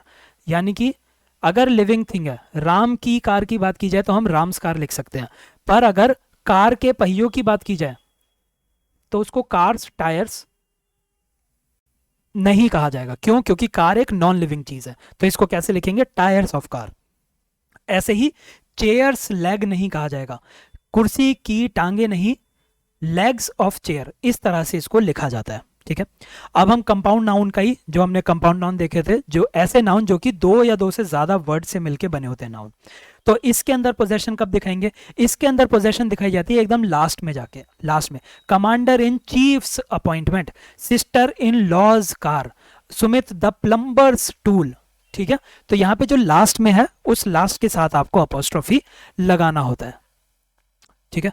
अच्छा, एक चीज और, लिविंग चीजों की पोजेशन के लिए हम अपोस्ट्रोफी एस लगा सकते हैं, पर मान लीजिए किसी का नाम एस पे खत्म होता है, एस पे खत्म होता है, तो फिर हम अपोस्ट्रोफी के बाद एक और एस नहीं लगाते। क्यों? क्योंकि फिर जो आवाज है ना वो बिल्कुल आपको सांप बना देगी। सांप कैसे? मान लीजिए मैं लिख रहा हूं व्यासकार, व्यासकार, व्यासकार, आप सांप बन गए इसको बोलने में, तो आपको सांप नहीं बनना है। आप इसको कैसे लिखेंगे? आप इसको लिखेंगे व्यास अपोस्ट्रोफी कार। यहां पे ये अपने आप ही बता रहा है कि हाँ व्यास की कार, ठीक है। तो अगर कोई शब्द लिविंग है और ओनरशिप की बात करता है तो आपको अपोस्ट्रोफी एस लगाने की जरूरत नहीं है, आप सिर्फ अपोस्ट्रोफी लगा के भी ओनरशिप दिखा सकते हैं। अब कुछ चीजें होती हैं, मैंने आपसे कहा कि सिर्फ लिविंग चीजों के साथ, जो कि लिविंग बीइंग है, लिविंग बीइंग के नाम के आगे आपको अपोस्ट्रोफी एस लगाना है, नॉन लिविंग के आगे नहीं लगाना।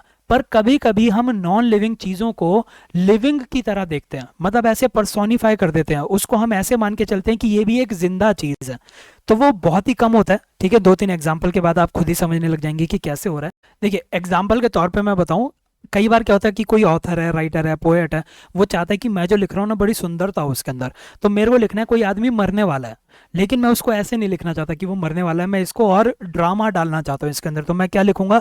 मैं लिखूंगा कि मौत की ठंडी उंगलियां, मौत की ठंडी उंगलियां उसकी तरफ बढ़ रही हैं, मौत की ठंडी उंगलियां उसकी तरफ बढ़ रही हैं, डेथ्स आइसी फिंगर्स उसकी तरफ बढ़ते जा रही हैं। तो यहाँ पे मैं सीधा ये भी तो लिख सकता था कि मरने वाला है, कल मर जाएगा, पर मैंने वो नहीं लिखा, मैंने इसको और ड्रामा दे दिया इसके अंदर कि मौत की उंगलियां उसकी तरफ बढ़ रही हैं। तो यहाँ पे मैंने क्या कर दिया? यहाँ पे मैंने मौत को पर्सोनिफाई कर दिया।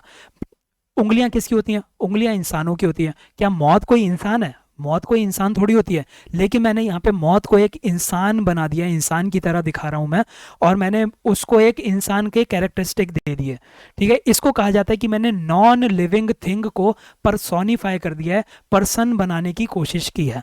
तो जब हम इस तरह से नॉन लिविंग थिंग को पर्सोनिफाई करते हैं तो वहां पे आपको अपोस्ट्रोफी एस लगा हुआ मिल सकता है। जैसे कि नेचर्स लॉ, क्या कुदरत कोई कानून बनाती है? कानून किसने बनाए?